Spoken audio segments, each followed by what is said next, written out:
Sawabona family, welcome back. In the classroom today, we talk all things equity, but most importantly, we are talking unity. That's right. So stay tuned because we've got four amazing guests. But stay tuned because the Critically Conscious Classroom is next.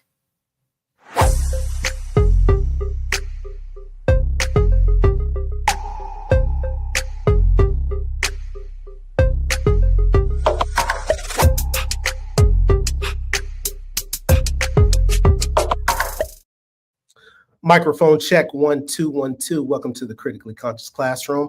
I'm one of your co-hosts, Anthony Robinson, here with my amazing, brilliant co-host, Dr. Tracie Noriega. Tracie, what's popping? What's going on? How are you? I'm good. I got some rest, some family time. We talk about rest a lot and in many forms, but I literally got rest, like lots of quality time with the family on a beach. The grandbaby loves the ocean and the sand, so she is definitely a relative of mine. Not that I didn't know that, but now it's secure. She is an island girl, just like her grandma. How are you, future Dr. Anthony Robinson?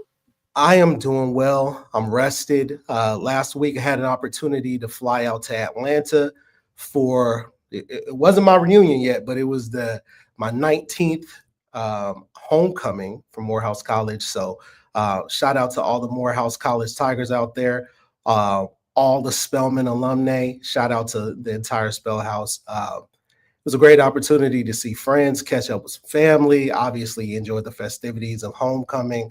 I feel rejuvenated. I feel excited. And I feel ready to have this conversation today. I'm excited. So let's go ahead and bring on our four super dope, powerful administrators in their own right.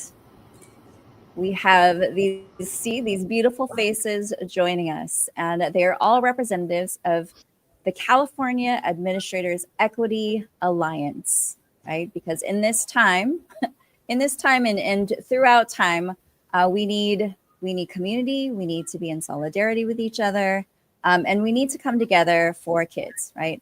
For the millions of kids here in California. And I'm going to start off with our past president. Did I get all the pasts in there, Dr. Aaron Simon? That's right. You just forgot to say coveted. The coveted role of past. Joke around here. Yes. But thank you, Dr. Simon. And I am going to ask you to start us off with giving us a history of how CAEA, I think that's how we're saying it, right? This Equity Alliance came about. What is it and how did it come about? Well, thank you both. I appreciate your time and for inviting me on this podcast to be with colleagues who are here today. And I'll give you a nice little summary just because the history can be a little long, a little robust. But in short, several years ago, one of our past presidents, Dr. Charlie Hoffman, when he served as president, had an idea of how to bring our affinity groups with ACSA together to be a very powerful voice for our children, right, in the state of California and eventually just beyond. And so in short, there was a conversation, and initially there was representation or an invitation for CASA, for CASA, for CAPL to come to ACSA board meetings and to communicate the work that they're doing, legislation, programs, and actions that they have moving forward. And at that time, I was president-elect. And so when I became president, I wanted to elevate just that work and not just have our fraternity groups come to us during board meetings, but actually build this alliance to where we could collaborate to present a unified voice on critical issues affecting the health and the well-being, right, of the students that we represent, while ensuring that educational leaders are prioritized, right, in this discourse. And so we begin to just have such conversations and move forward. In a conversation with Dr. Sasweta, ACSA's executive director, I said, hey, here's the thinking, let's bring our groups together for us to be a unified voice. And who can we bring in to really help facilitate, right, this work? Someone who was known and respected within educational policy, who has done a lot of hard work to move the needle for many of our marginalized student groups. And who can we come in with that expertise, right, to really help us get the work going? There were, I would say, a few names that were thought of, but the one name that was consistent was Dr. Joseph Bishop from the UCLA Center for Transforming Schools. And I had worked with Dr. Bishop many years ago as an assistant superintendent in Long Beach. We worked together on some things around he was experiencing homelessness, foster youth, and such. And so we brought him along, had conversations with the presidents of all groups at that time, just to ensure they were comfortable with Dr. Bishop as well, again, because it's a team effort. And we did not want it to seem as though it was just an ACSA initiative or program. It was really a collective, and we wanted everyone to buy in to every aspect of the work. And so Dr. Joseph Bishop has been collaborating with the leadership teams, our presidents, our executive directors of all said groups. And this year, really working with Dr. Daryl Camp and our past president, Rafael Placencia, since July 2024. And so with that work, we designed our mission, and it's a mouthful, so I won't read that out loud, but we may have it posted online very soon on ACSA's website. And then I will read what we believe. And that's collectively, right, the Alliance aims to drive systemic change, eliminate barriers to success, and enhance outcomes for historically marginalized students. With an anti-racist and equity framework, the Alliance advocates for policies that supports all students with a particular focus on students of color. So we've had several meetings for the past 2.5 years, but our recent meetings have emphasized exploring opportunities for collaboration in the upcoming year, compiling relevant legislation, establishing our clear guidelines and principles, and working forth to set priorities right within this work as well. And so again, I am truly thankful for the conversations, for the expertise, for people giving up their time for something super important on behalf of moving the needle even more so in our state. And those folks, some of those folks are here with me today, and I am truly appreciative of their efforts and their commitment to this work. Thank you so much.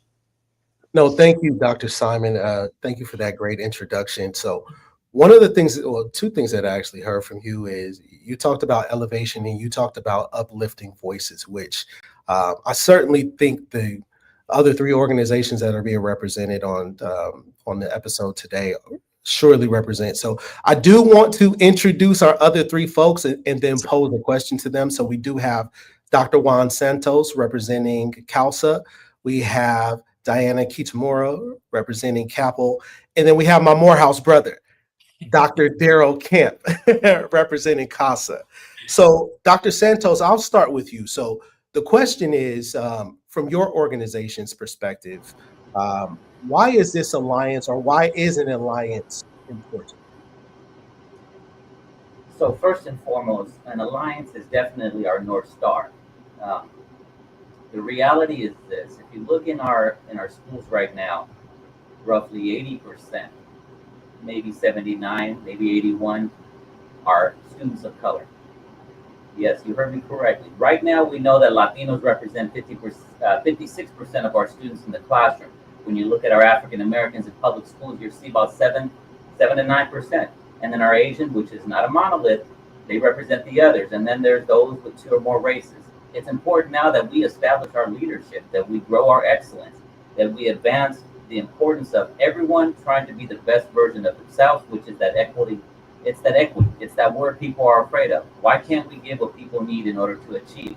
So if we do that, we're elevating, we're supporting, and now we're pushing for the same thing that everyone should be getting, which is the best education possible for them to lead the world. Thank you for that. Diane, I'll ask you the same question. So again, the question is, from your organization's perspective, so from CAPL's perspective, Why is an alliance important? Well, first of all, thank you so much for having us all here. I very much like Dr. Santos said, representation is extremely important. In California, NHPI students represent almost 13% of the population, and our educational leaders and educators do not match that at all. For example, I can count them on my, hands and toes. There are 18 superintendents that are of ANHPI. Look at that's about 1.8% of overall superintendents versus 13%. Look at the gap. So that's a problem. What I believe is that together, because it's the same for all of our organizations, that together we have a stronger voice in order to change that. That's why I think the alliance is so important. And the other piece of that is, which the majority would want us to do, the overall population would want us to do, and that is to actually compete. And I think that's dangerously unhealthy for our organizations to compete against each other, because actually, not only should we be lifting up our own people, we should be lifting up each other. And Dr. Camp, sir, same question to you. From CASA's perspective, why is an alliance important? Yeah, the alliance, and particularly this alliance, has been important for CASA because it really builds on some of the foundational principles of CASA, meaning that in order to accomplish great things for our kids, you really have to work in partnership with other organizations and other people. Given some of the student representation across the state, and definitely when you look at the representation of African Americans among our students and our educators, you recognize that there's only so much weight you can have when you're 6, 7, 8% of the population. So in order to get things done, you really have to work in partnership. And that's why CASA has always been a presence in many rooms trying to support various organizations. I know we were there with CAPL and talking to some of the founders when CAPL was launched just a few years ago. This all started, like you mentioned, with Charlie. Dr. Simon mentioned with Charlie Hoffman, previous ACSA president. But I remember there were a number of us from, representative from CAPL, I think it was Isaac,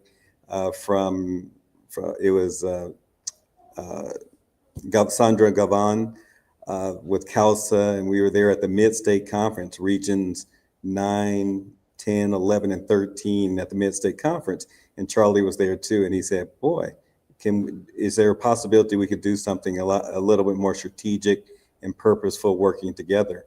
And CASA I was the president of CASA at that time. And, CASA was all in from the get-go. But I think those pioneers for recognizing that formalizing this relationship, we can probably accomplish more things for our students and definitely for the educators and particularly administrators that support our students. All of you said a number of things, right? And I think that there's commonalities in all of your organization's founding principles, right? And that's what brings us all together today. When I think about what Dr. Simon said about what we're trying to achieve, I mean, in your eyes and in the past conversations, can you all just talk about some of the things that we've talked about and maybe share what those are to our audience today? And I'll just share one thing. A lot of you quoted some recent data. We know that there's 5.8 million students in the state of California, right? Dr. Santos, about 81% are students of color. But up until just this year, we didn't have any data on staff, right? Staff, administrators, teachers, classified folks, all of the folks that are in our TK through 12 systems. And it was one of the letters that we sent that, we'd like to say help push this information along.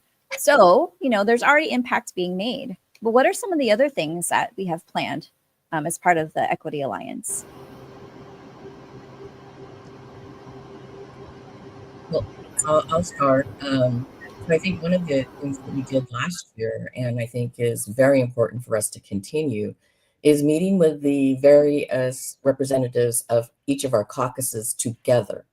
I think that presents such a strong alliance for each of the caucuses to understand, the legislative caucuses to understand that we are in this together, that we are uplifting each other. And so as caucuses, I would hope that they would do the same. The other thing is being present at the table when some major decisions are being made about students.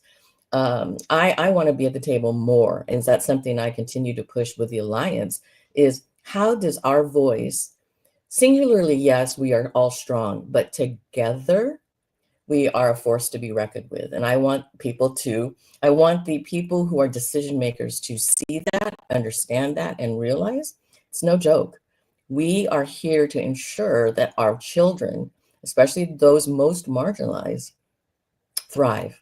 And we all know right now that that is not our reality. We have to face that fact. We have to be strong and we have to be honest about that. And we also have to be supportive of each other and uplift each other in this battle, I would say, on behalf of children. And again, I just think that individually we're strong, but we're stronger together, especially when it comes to important decisions that are going to affect our children and our educators. Yeah, and I'll piggyback on that idea by saying we've been purposeful about exposing administrators to different learning opportunities and perspective opportunities, broadening perspectives.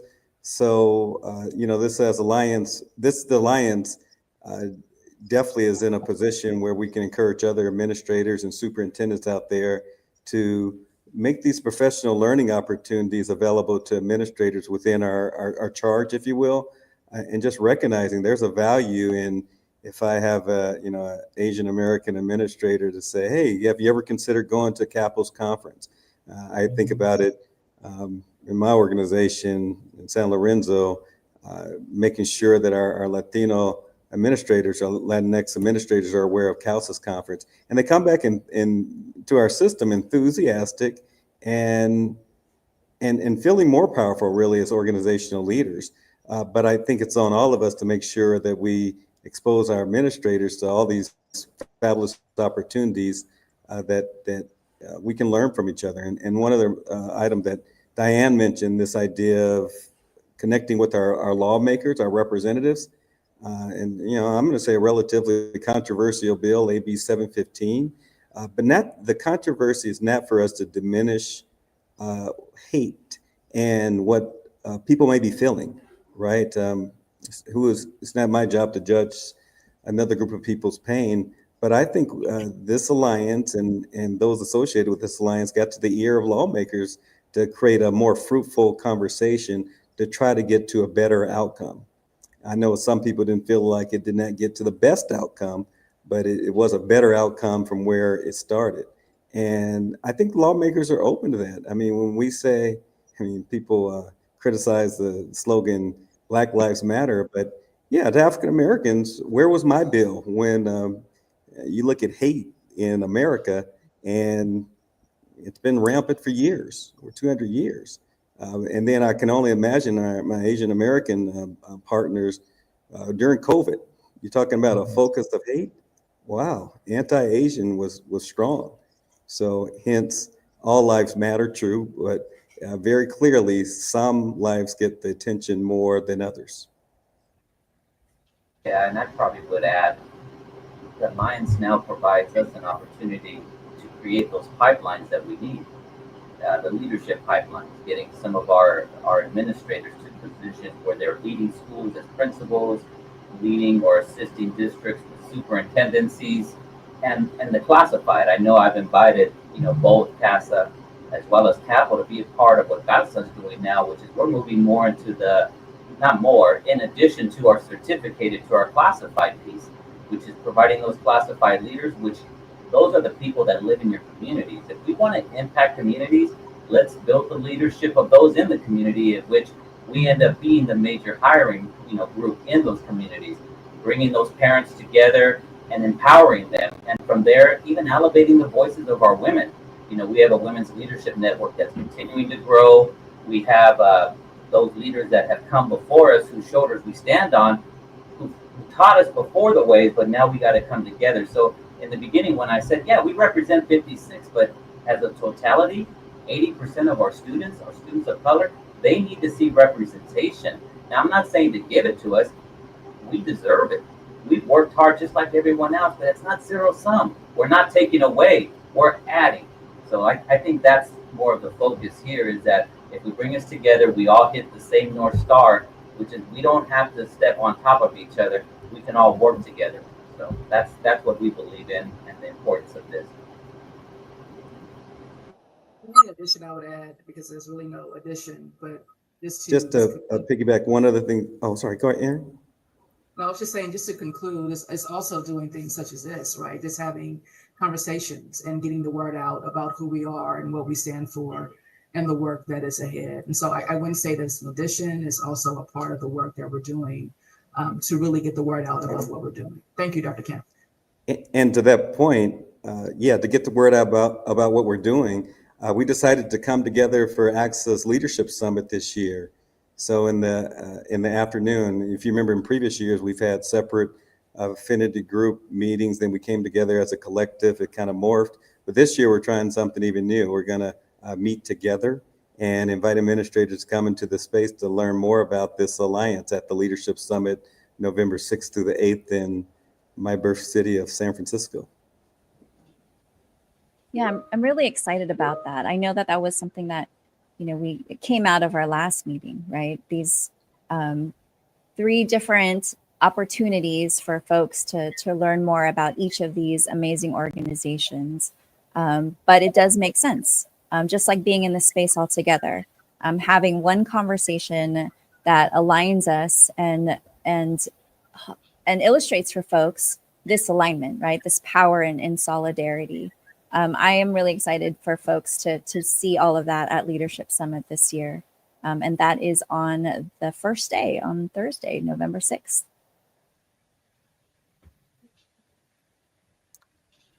Y'all, we are coming close to closing, but I want to end us here on a high note. And I want to go back to something that Diane said, and I had to write this down. She said that part of you all's work, and even our extended work, is to ensure that our children thrive. And I feel like I'm speaking for all of us that when we decided to become educators, it wasn't just for the students in our classroom. It was for students we may never meet. It's for students that we may not even live to see. So my question for the 4 of you is, with all of this work as an alliance, being forward thinking in the next 5 years, next 10 years and beyond, how will this alliance ensure that our children thrive? And Dr. Simon, I'm going to start with you because I was looking at you. Oh, you're muted. You're muted. Go ahead and unmute.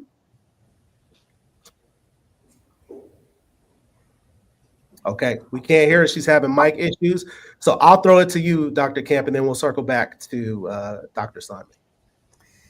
Yeah, as much as I would like to think that this organization, this alliance, will ensure that all of our students thrive, I can't give that assurance. What I can tell you is we're in a better position to support administrators and to support educators to create environments where all students will thrive as a result of this alliance and many other partnerships.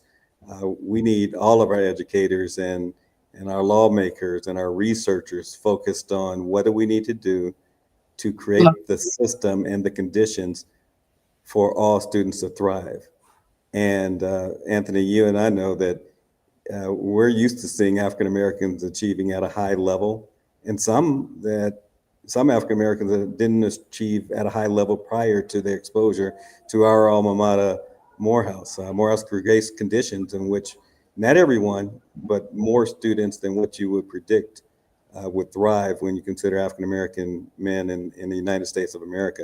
So it's on all of us really to work with all of the administrators, irregardless of race and ethnicity, Yes, that means European American educators too, definitely are needed if we're going to create the system for all of our students in this fabulous, diverse state of California to thrive.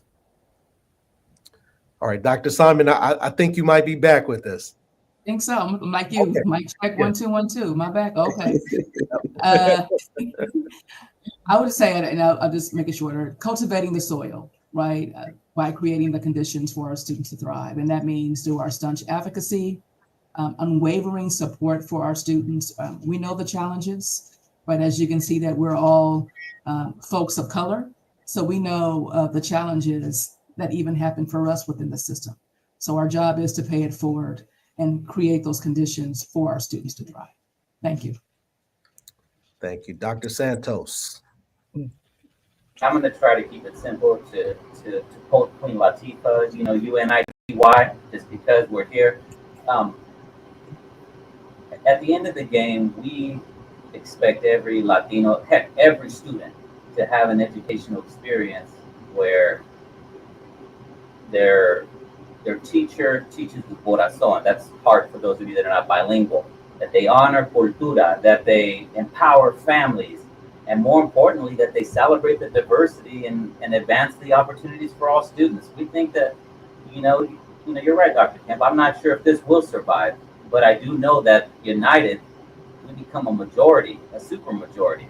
And as we continue to grow in numbers across the country, in terms of Latinos, where 1 in every 4 students in public schools is Latino, we're trying to bring our brothers and sisters along.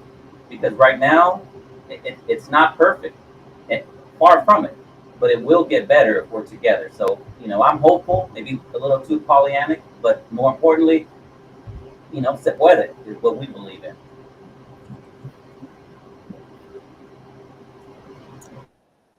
And Dr. Kitamura, we will end with you. So yeah, I am a little bit of a Pollyanna too, but I'm also maybe a little of a risk taker in the fact that if it's not me, then who? If it's not us, then who?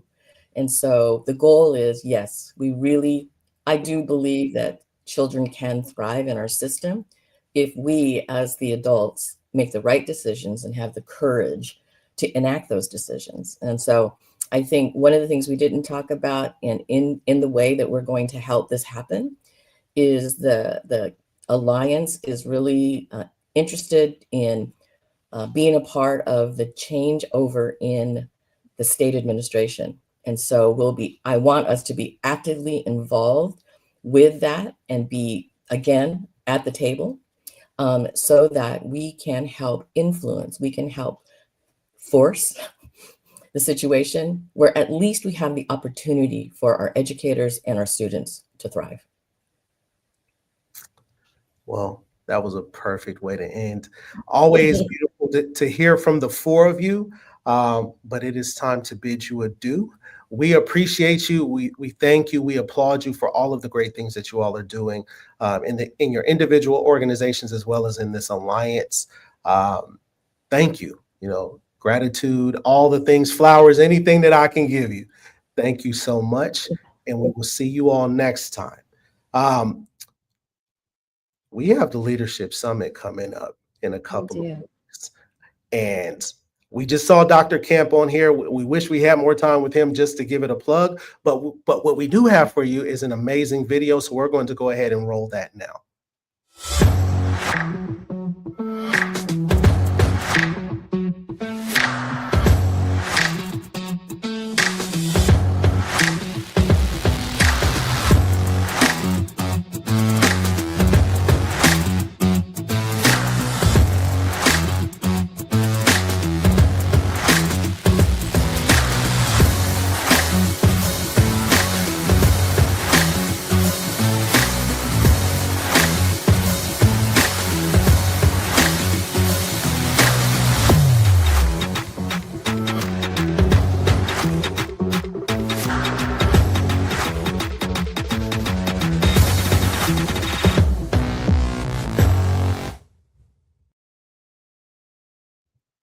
November 6th through 8th in the city of San Francisco. You all saw that. We are at 2:30, so we're going to go ahead and head out. But before we do that, Dr. Noriega, do you have any final thoughts, anything that you want to leave our family with?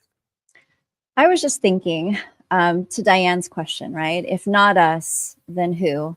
If not now, then when? And I have to say, it has to be us, and it has to be now. And I'm just going to point to this poster over here. It says, "We got us," from Pinay muralist CC Carpio out of Oakland. We have to have us. We have to get us. And that really does mean all of us, right? Doesn't matter what race you are. You have kids in your classroom. It has to be all about them. And how do we do it? We have to come together. So I hope to see you all at Leadership Summit. I hope to hear from all of these amazing folks again at Leadership Summit and at their respective conferences. I just love how our 4 organizations are coming together, and ACSA is still the place to be. So thanks to everyone out there. Thanks to you, future Dr. Anthony Robinson. Another great show. Thanks to our Marcom team for supporting us. Always, always. We couldn't do it without them. And again, thanks to all of you for watching. We appreciate all of you. Yep. And like Dr. Noriega said, don't forget, we got us. So she's got my back, I got hers, and we have you all's back. As usual, we love you. We thank you for watching, and we'll catch you on the flip side. Peace. Peace.